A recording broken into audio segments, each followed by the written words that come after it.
இன்றைய நற்செய்தி வாசகம் திருத்தூதர் மத்தேயு எழுதிய தூய நற்செய்தியிலிருந்து வாசகம். அதிகாரம் 21, இறை வார்த்தைகள் 33 முதல் 46 முடிய. அக்காலத்தில் இயேசு தலைமை குருக்களையும் மறைநூல் அறிஞர்களையும் பார்த்து கூறியது: மேலும் ஒரு ஓமையை கேளுங்கள். நிலக்கிழார் ஒருவர் ஒரு திராட்சை தோட்டம் போட்டு சுற்றிலும் வேலி அடைத்து அதில் பிழிவு குழி வெட்டி ஒரு காவல் மாடமும் கட்டினார்.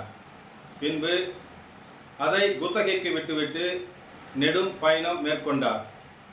பழம் பறிக்கும் காலம் நெருங்கி வந்தபோது அவர் தம் பணியாளர்களை அத்தோட்ட தொழிலாளர்களிடம் அனுப்பினார். அவர்களோ ஒருவரை பிடித்து நைய புடைத்தார்கள், ஒருவரை கொலை செய்தார்கள், ஒருவரை கல்லால் எறிந்தார்கள். மீண்டும் அவர் முதலில் அனுப்பியவர்களை விட வேறு சில மிகுதியான பணியாளர்களை அனுப்பினார். அவர்களுக்கும் அவர்கள் அப்படியே செய்தார்கள். தம் மகனை மதிப்பார்கள் என்று அவர் நினைத்து கொண்டு இறுதியாக அத்தோட்ட தொழிலாளர்களிடம் அனுப்பினார். அவர்களோ, இவன்தான் சொத்துக்குரியவன், வாருங்கள் இவனை கொன்று போடுவோம், அப்பொழுது இவன் சொத்து முழுவதும் நமக்கு கிடைக்கும் என்று தங்களிடையே பேசிக்கொண்டார்கள். பின்பு அவர்கள் அவரை பிடித்து திராட்சை தோட்டத்துக்கு வெளியே தள்ளி கொன்று போட்டனர். எனவே திராட்சை தோட்ட உரிமையாளர் வரும்போது அத்தொழிலாளர்களை என்ன செய்வார் என்று கேட்டார்.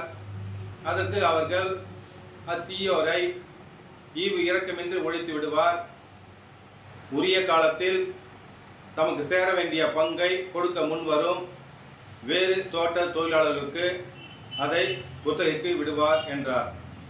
இயேசு அவர்களிடம், கட்டுவோர் புறக்கணித்த கல்லே கட்டிடத்துக்கு மூளைக்கல் ஆயிற்று.